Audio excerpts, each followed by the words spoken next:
basic philosophy is that we want to make sure that playing the game is the most fun, the most rewarding way to get items. The way we're guaranteeing that is by focusing on making sure that we are dropping less, but better, and more epic loot overall. Really want to make sure that we're not constantly filling up your bags with items you don't care about. Then when you do find an item you care about, that it actually has a meaningful change to your character. And we want to make sure that our legendaries are as build-changing as we can make them. So I'm going to talk about some of the systems that are going to allow us to really deliver on the promise of Loot 2.0. And the first one is smart drops. So what are smart drops? Every time an item drops, there's a chance that we're going to tweak its stats, its affixes, so they're tailor-made for the class that you're currently playing.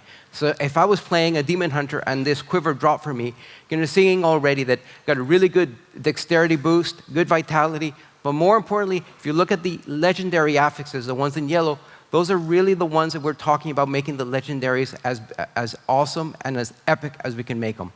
But before I really get into more of our legendaries, I just want to quickly show you guys a comparison between where loot is right now in Diablo 3 and what you guys can expect come Reaper of Souls. So if you're going to take a normal playthrough of Act 3 with a Paragon level 40 character, this is the quantity of loot that is currently dropping in Diablo 3.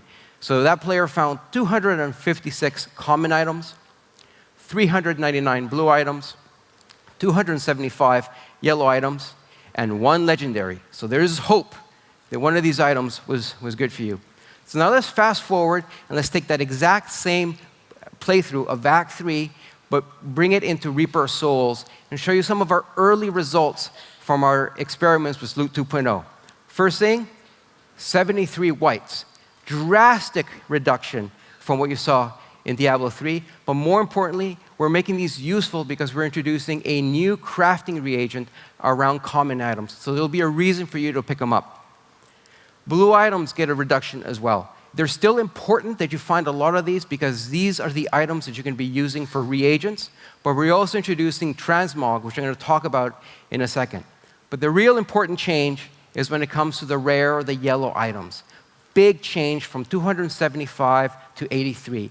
The thing to keep in mind is that every single one of those items, those 83, is a chance to be a smart drop item.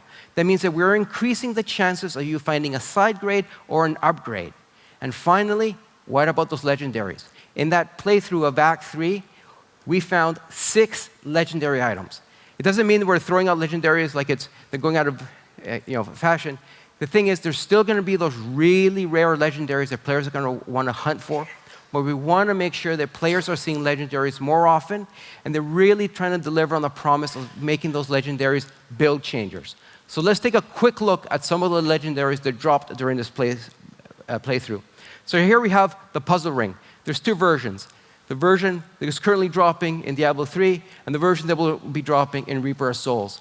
The thing you'll notice right away is that the Reaper of Souls version is actually rolling up to level 70. One of the changes we're making is making sure that all the legendaries can roll at all levels. But the most important change is if you look at the legendary affix. If you equip this ring, you're going to summon a treasure goblin. And what is that treasure goblin going to do? Every time there's items on the ground, if you're killing all the monsters in Diablo, there's a chance that that treasure goblin will drop a rare or legendary item for you. It's a great example of how we're trying to make our items, our legendary items, interesting. But how we make them build changers? Let's take a look at a wizard-specific legendary. Here we have the Serpent's Sparker. And what's cool about the Serpent's Sparker is it's built around the Hydra skill. One of my favorite skills when it comes to playing a wizard. And the effect here is that every single time you kill a monster, there's a chance it's going to summon a Hydra. So if one Hydra was cool, could you imagine a battlefield of Hydras just laying waste to all the monsters? Good example of how we want to make our legendaries build changers. And finally, a Monk legendary. This one's really built around Dashing Strike. So here you notice that if Dashing Strike hits an enemy that is more than 25 yards away, it's essentially a free skill. Again, a really good example of how we want players to be using these legendaries that they're finding more often to really build their characters around these great items. But we're not just making changes to the low-level item gameplay by dropping less, better, or more epic items.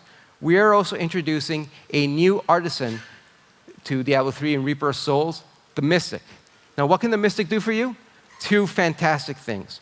The first one is transmogrify, which means that you no longer have to sacrifice your visuals of how your character looks for power. So you have a very particular look of how you want your character to look. You can go to the Mystic, and you can essentially choose any of the appearances of any of the items that you picked up in the game, and with a small gold cost, swap that appearance for the one you really want. But the really exciting change with the Mystic is enchanting. And what can you do with enchanting? Enchanting allows you to re-roll a single affix in any rare or legendary item. So if you have, for example, you have an item with intelligence on it, and you want something different, you go see the Mystic, and there's a chance that you might get the affix you really want to make that item exactly what you want. But again, we're not just stopping at loot. We're also rethinking our end game. And one of our big driving goals is make sure we have an end game for everyone. Whether you played 100 or 1,200 hours of Diablo, or you just finished or just killed Diablo once, we want to make sure there's something for everyone after they finish playing the story. The first thing players are going to encounter is, with a new level cap of 70, every class in the game is getting new toys to play with in the shape of skills, runes, and passives. But the really exciting change that we're adding is a brand new way of playing Diablo 3, and that is what we're calling loot runs. What's a loot run? Well, it's a 15 to 20-minute dungeon, multi-tiered dungeon, where we fully randomize the environments, we fully randomize the monsters, the weather, and most importantly, the boss at the end that you can need to defeat if you want to walk out of the dungeon with all the loot. So here's some simple screenshots of some of the loot runs. Here we have the cathedral with different lighting conditions and different monsters. Same here for the oasis. And here I have some of Zoltan Kuhl's archives. And again, we're really leveraging the full randomization that's at the heart of Diablo and making sure that there's an interesting and a very novel new way to not just play, but more importantly, get those legendaries that you want so much. And finally, the last thing I want to talk to you guys is what changes we're making to the Paragon system. There are three big changes. The first one is that it's no longer, it is now account-wide. So as long as you have one character at max level, all your characters will get to benefit from Paragon. The other thing we're changing, there's no longer a ceiling. There's no cap.